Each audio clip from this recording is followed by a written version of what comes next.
Vamos conversar agora, botar nessa nossa transmissão a nossa analista Thaís Arbex, lá de Brasília. Thaís, boa noite para você. Você acompanhou durante muitos anos, ainda antes de vir aqui se juntar ao nosso time, que tanto prazer nos dá aqui na CNN, julgamentos da Lava Jato. E você conhece bem a posição de cada ministro, ou pelo menos acompanhou muito de perto esses votos. Quando a ministra Carmen Lúcia se movimenta, pede a palavra, concorda com uma afirmação bastante dura do ministro Gilmar Mendes, quando ele condena as interceptações telefônicas em escritórios de advocacia, dizendo que é uma coisa gravíssima. E a gente consegue ouvir a ministra Carmen Lúcia falando gravíssima, gravíssima. Concordando com o ministro Gilmar Mendes, o que a gente pode aprender dessa posição da ministra? Ela, lembrando, já votou contra o habeas corpus. Boa noite, Thaís.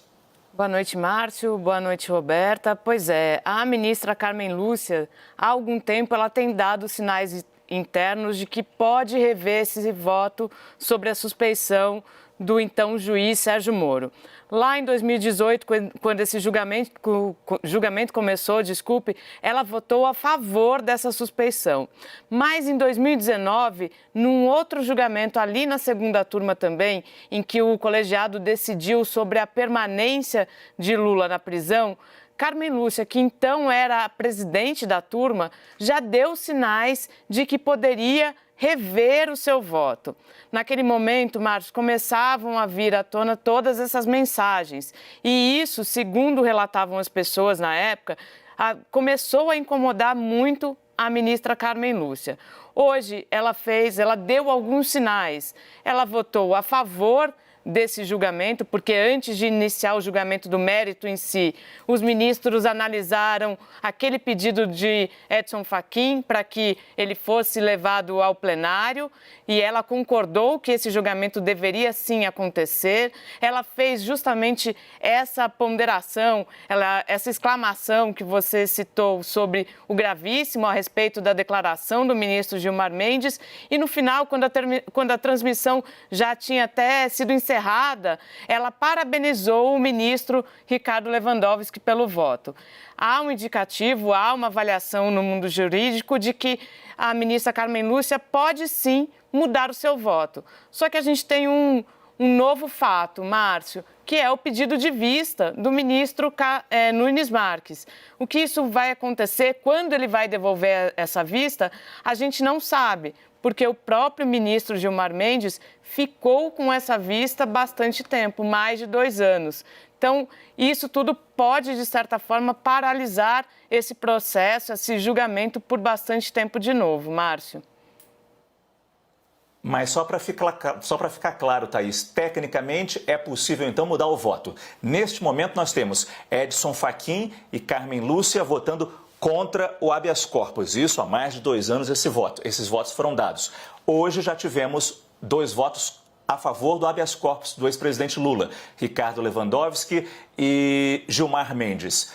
Tecnicamente seria possível essa virada de voto de Carmen Lúcia de contra para a favor de habeas corpus, aceitando a suspeição do juiz Sérgio Moro. Sim, isso é possível sim. A ministra tem o direito de pedir a revisão do seu voto. Tanto que, pela ordem, não sei se todo mundo reparou, se estava acompanhando, mas o ministro Gilmar Mendes, o presidente da turma, pediu para o ministro Nunes Marques iniciar o seu voto quando ele pede a vista e, em seguida, era o direito da ministra Carmen Lúcia de falar.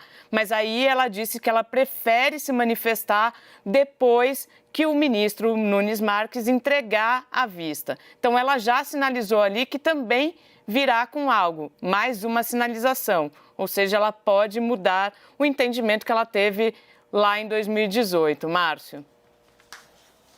Quer dizer, hoje, essa tarde, nós tivemos o voto de Gilmar Mendes e Ricardo Lewandowski. Ricardo Lewandowski fez um voto de 80 páginas, mas ele não leu as 80 páginas. Ele disse que faria um resumo para terminar a sua leitura, terminar o seu voto até às 6 horas da tarde, que seria a hora limite ali de funcionamento da segunda turma do Supremo Tribunal Federal. Mas o ministro Gilmar Mendes ele também resumiu o seu voto, mas foram 2 horas de voto, onde ele concedeu habeas corpus ao ex-presidente Lula, aceitando a tese de suspeição contra o ministro Sérgio Moro. Mas durante o voto dele, e aí eu coloco agora Fernando Molica nessa conversa, Molica, além de atacar duramente o ministro Sérgio Moro, além de atacar duramente a força-tarefa da Lava Jato em Curitiba, ele também levantou algumas questões importantes, como, por exemplo, condenando a 7ª Vara Federal, criticando algumas ações da 7ª Vara Federal. E o ministro Gilmar Mendes chegou a usar uma expressão portuguesa que faria corar um frade de pedra. O que a gente sabe sobre a ação da 7ª Vara Federal aí do Rio de Janeiro? É do juiz Marcelo Bretas, não é, Molica? Boa noite para você, amigo. Boa noite, Márcio. Boa noite a todos, mais uma vez.